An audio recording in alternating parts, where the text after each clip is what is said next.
हरे कृष्णा।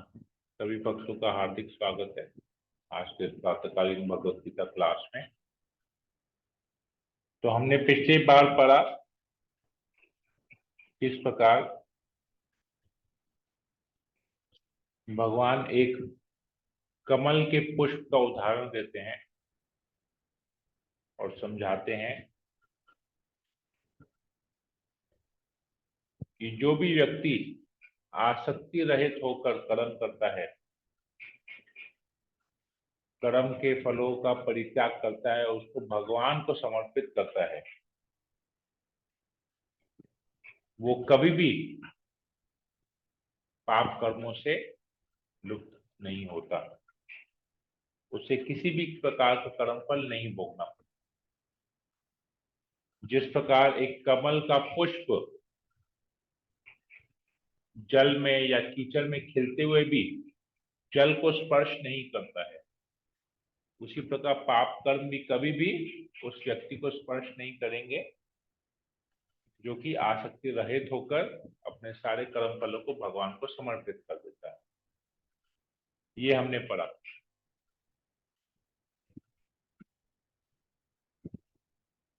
तो कभी कभी हमको ऐसा लगता है कि हम कुछ कर्म कर रहे हैं, इसका कर्म फल भुगतना पड़ता है हमको,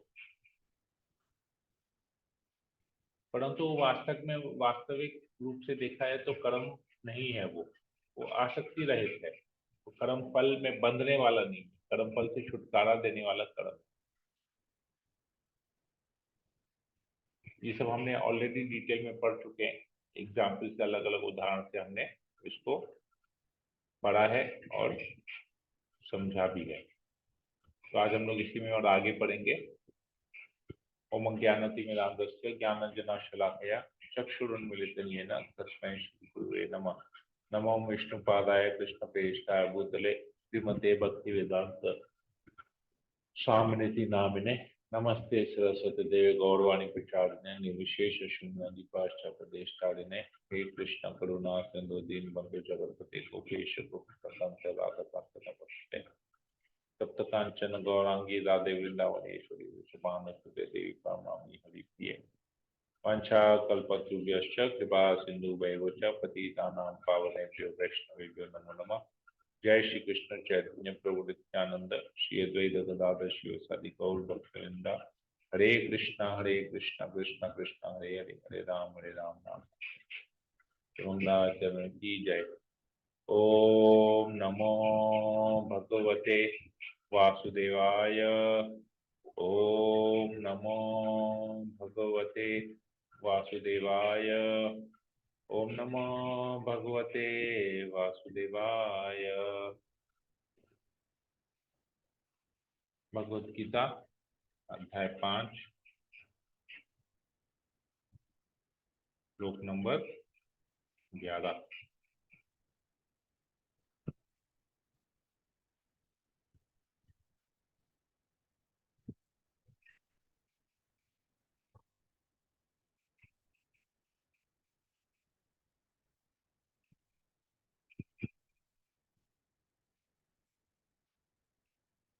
ओके। भगवान कहते हैं अर्जुन से, योगी जन आसक्ति रहित होकर शरीर मन बुद्धि तथा इंद्रियों के द्वारा भी केवल शुद्धि के लिए कर्म करते हैं। तो जो योगी हैं, योगी का यहाँ पर अर्थ आ रहा है जो भक्ति योगी हैं, शरीर से कर्म करते हैं लेकिन अपने आप अपना शुद्धिकरण करने के लिए। जैसे हम शरीर से हम हरे कृष्ण महामंत्र जप करते हैं, किस लिए? हरे कृष्ण महामंत्र जप करना तो कर्म है। माला को हाथ में पकड़ रहे हैं, माला को फेर रहे हैं, उंगलियों में पकड़ के फेर रहे हैं, मुंह से हरे कृष्ण महामंत्र का उच्चारण कर रहे हैं, एक जगह बैठे हुए हैं या खड़े रह के करते हैं, चलते चलते करते हैं। क्यों? ये तो कर्म है। लेकिन ये जो कर्म है, ये शरीर से किया हुआ कर्म है। कानों से उसको सुनते भी हैं, मुंह से बोलते भी हैं, लेकिन ये हमको हमारा ये शुद्धिकरण करता है। हमारे हृदय को शुद्ध करता है। हम भगवत गीता के श्लोकों को मेमोराइज करते हैं, याद करते हैं, ताकि हमको उसको प्रचार में, उस श्लोकों को, उसके अनुवाद को हम समझा सकें दूसरों को, प्रचार। तो वो उसके लिए बुद्धि की जरूरत है।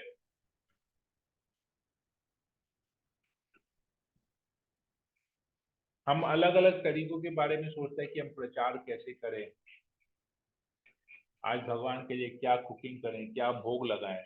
ये मन से करते हैं ये सब, तो ये समय मन का शुद्धिकरण होता है।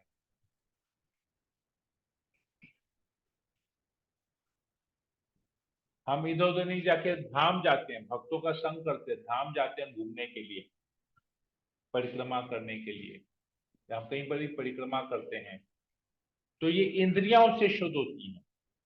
ये सारे कर्म हालांकि लगते होंगे साधारण है, परंतु ये हमको, ये हमारा शुद्धिकरण करते हैं। भक्ति रसामृत सिंधु में रूप गोस्वामी कहते हैं, इहा यस्य हरे दास्ये कर्मणा मनसा गिरा निखिला स्वप्य सासु जीवन मुक्त स उच्चते। अपने शरीर, मन, बुद्धि तथा वाणी से कृष्ण भावनामृत में कर्म करता हुआ कृष्ण सेवा में व्यक्ति इस संसार में भी मुक्त रहता है, भले ही वह तथाकथित अनेक भौतिक कार्यकलापों में व्यस्त क्यों न रहे। तो साधारण दृष्टि से लगता है कि ये साधारण कार्य है, परंतु वो हमेशा मुक्त रहता है, मुक्त अवस्था में रहता है।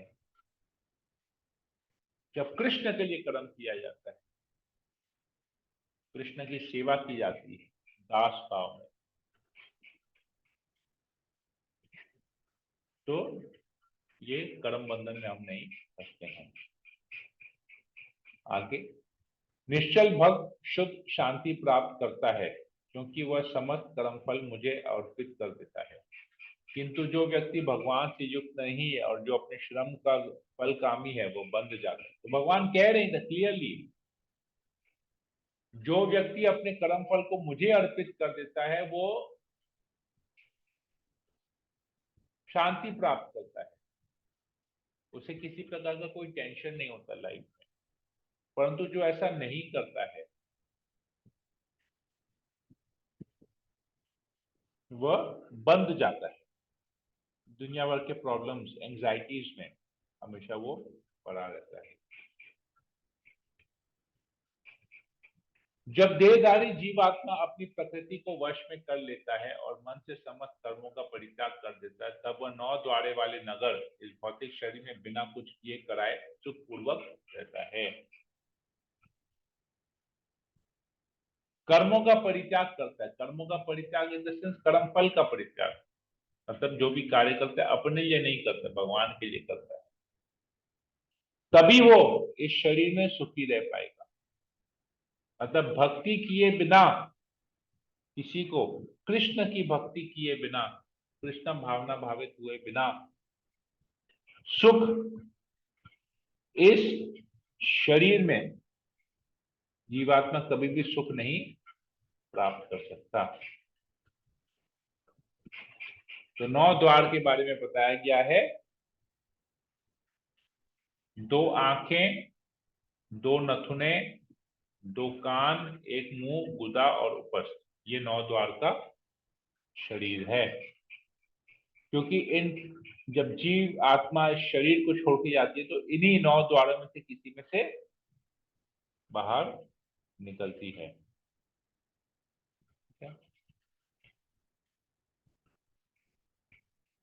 शरीर रूपी नगर का स्वामी देहधारी जीवात्मा न तो कर्म का सृजन करता है, न लोगों को कर्म करने के लिए प्रेरित करता है, न ही कर्म फल की रचना करता है। यह सब तो प्रकृति के गुणों द्वारा ही किया जा सकता है, किया जाता है। तो मैं ये कर रहा हूं, या मैं ये करता हूं, या मैंने इसको ये कार्य करवाया है, मेरी वजह से ये कार्य हुआ है, मैंने बोला तभी उसने वो कार्य किया, ये सब गलत है। जो भी कार्य है प्रकृति के 3 गुणों से उत्पन्न होता है और हम केवल उसको करते हैं, हम केवल निमित्त हैं। मतलब हमको फोर्स किया था कार्य करने के लिए। कैसे हमको फोर्स किया था कार्य करने के लिए? जैसे हमको भूख लगी है, भूख लगती है तभी हम खाते हैं। बेगा अगर भूख नहीं लगेगी तो कोई खाएगा क्या? नहीं। तो जो ही भूख लगती है तो भूख के लिए हम खाते हैं, तो खाना एक कार्य है। उस खाना खाने के लिए जो सामग्री लगती है उसको बाजार से खरीद के लेते आते हैं। उसको खरीदने के लिए पैसे लगते हैं। पैसे कमाने के लिए हम कर्म करते हैं, नौकरी करते हैं, बिजनेस करते हैं, कुछ भी करते हैं, पैसे कमाते हैं।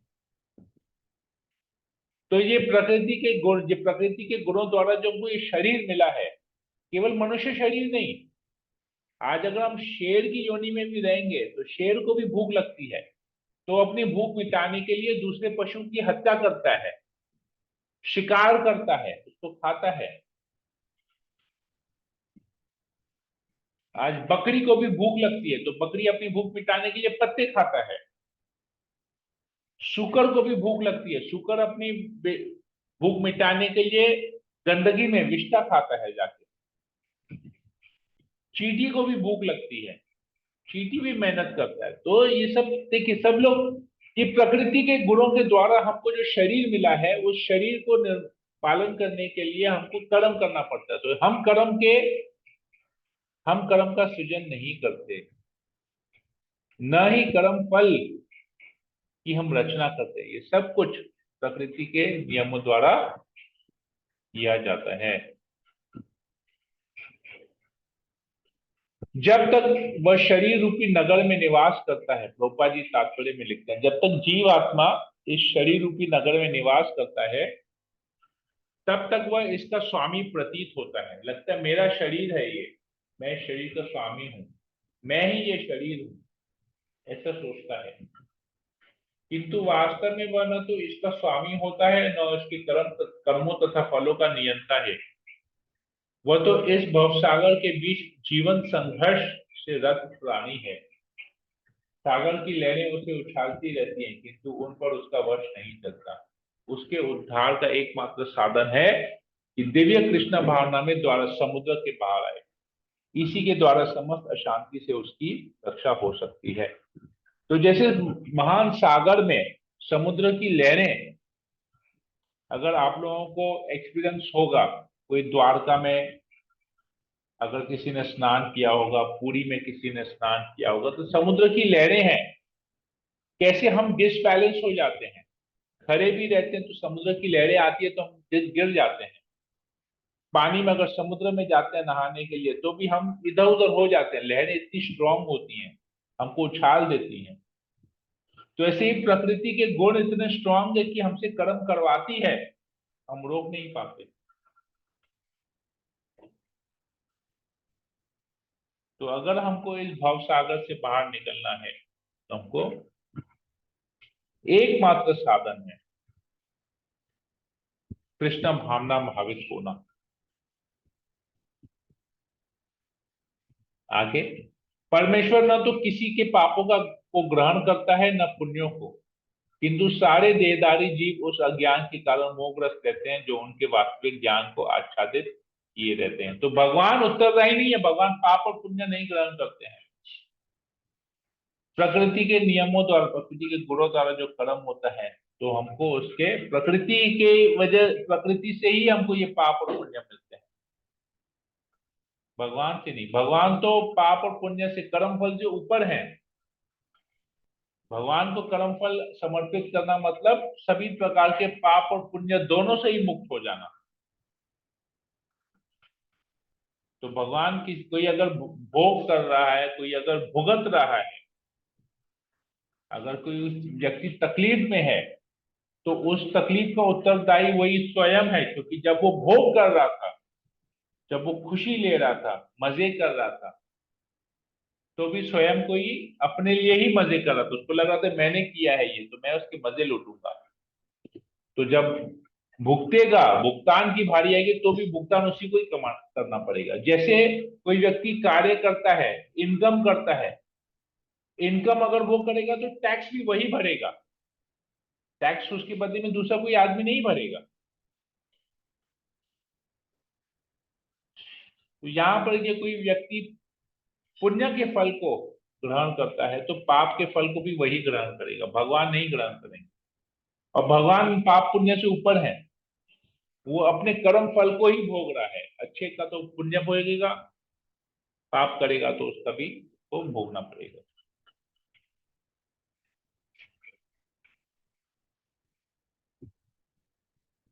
विभू का अर्थ है परमेश्वर, जो असीम ज्ञान, धन, बल, यश, सौंदर्य तथा त्याग से युक्त है। प्रभुपाद जी लिखते हैं तात्पर्य में, वह सदैव आत्मतृप्त और पाप पुण्य से अविचलित रहते हैं। वह किसी भी जीव के लिए विशिष्ट परिस्थिति नहीं उत्पन्न करता, अपितु जीव अज्ञान से मोहित होकर जीवन के लिए विशिष्ट परिस्थिति की कामना करता है, जिसके कारण कर्म तथा फल की श्रृंखला आरंभ होती है। तो ये जीव की इच्छा है कि मुझे ये चाहिए, वो चाहिए, ऐसा चाहिए, वैसा चाहिए, तो कर्म फल कर्म तथा फल की श्रृंखला स्टार्ट द प्रोसेस, कर्म और उसका फल भुगतना का प्रोसेस स्टार्ट हो जाता है। जीव आत्मा में इच्छा करने की शक्ति है, किंतु ऐसी इच्छा की पूर्ति सर्वशक्तिमान भगवान द्वारा ही की जाती है। अतः जब जीव अपनी इच्छाओं से मोहग्रस्त हो जाता है तो भगवान उसे अपनी इच्छा पूर्ति करने देते हैं, किंतु किसी परिस्थिति विशेष में इच्छित कर्मों तथा फलों के लिए उत्तरदायी नहीं होते। भगवान केवल फैसिलिटी प्रोवाइड करते हैं, उससे उसको जो भोगना है भगवान उसको उत्तरदायी नहीं रहते। ये हमको समझना पड़ेगा।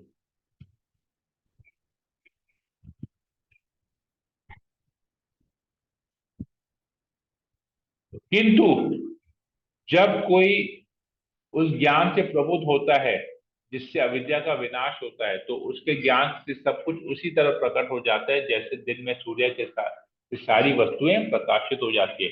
परंतु जो ही कोई व्यक्ति इस भगवत गीता का ज्ञान लेता है, ये सारी अविद्या कि मैं शरीर हूं, मैं करता हूं, भगवान का भगवान नहीं है, मैं ही भगवान हूं, ये सब जो अज्ञानता है ये सब उसकी खत्म हो जाती है। कैसे जिस प्रकार सूर्य जब उदय होता है अंधकार चली जाती है, सारी चीजें, सारी वस्तुएं यथारूप में दिखती हैं, उसी प्रकार जब ज्ञान मिलता है, जब ज्ञान का सूर्य उदय होता है तो सारी अज्ञानता खत्म हो जाती है।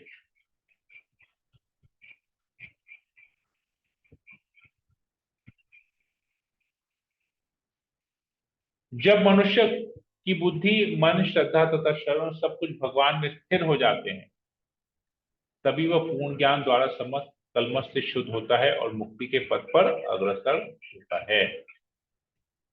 तो शरणागति के यहाँ पर बताया गया है, श्रद्धा बताया गया है भगवान के प्रति। जो व्यक्ति केवल ज्ञान लेता है लेकिन भगवान के बारे में नहीं जानता, वैसा नहीं। जो ज्ञान के लेने के बाद भगवान के शरणागत होता है तो उसके ज्ञान से शुद्धिकरण होता है, वो तभी कलमश से शुद्ध हो जाता है, मुक्त हो जाता है। तो और वो मुक्ति के पथ पर अग्रसर होता है। तात्पर्य में प्रभुपाद जी लिखते हैं, परम दिव्य सत्य भगवान कृष्ण ही हैं। सारी गीता इसी घोषणा पर केंद्रित है कि कृष्ण श्री भगवान है। यही समस्त वेदों का भी अभिमत है। परम तत्व का अर्थ परम सत्य है, जो भगवान को ब्रह्म परमात्मा तथा भगवान के रूप में जानने वाले द्वारा समझा जाता है। भगवान ही इस पर तत्व की पराकाष्ठा है, उनसे बढ़कर कुछ नहीं है। जिनके मन, बुद्धि, श्रद्धा तथा शरण कृष्ण में है, अर्थात जो पूर्णतया कृष्ण भावना भावित हैं, उनके सारे कलमश धुल जाते हैं और उन्हें ब्रह्म संबंधी प्रत्येक वस्तु का पूर्ण ज्ञान रहता है।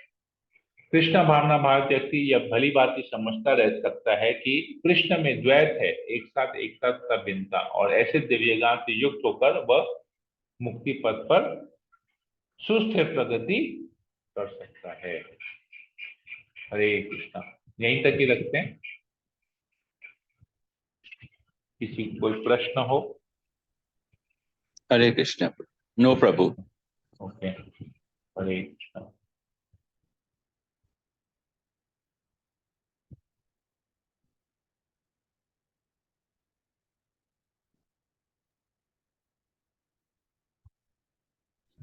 हरे कृष्णा प्रभु जी, क्लियर है। Okay, very good. कोई प्रश्न नहीं है कृष्णा किसी प्रभु को? जी। हाँ, हरे कृष्णा। बोलिए। नहीं प्रभु जी, क्लियर। ठीक है, सब कुछ क्लियर, तो फिर हम यहीं पर ही रखते हैं इसको। हरे कृष्णा कृष्णा कृष्णा हरे हरे, हरे राम राम राम हरे हरे। वंशा कल्पतरुभ्यश्च कृपा सिंधु वैवच पतितानां पावनेभ्यो वैष्णवेभ्यो नमो नमः। समेत भक्तवृंद की जय, श्रील प्रभुपाद की जय, भगवद गीता की जय। हरे कृष्णा।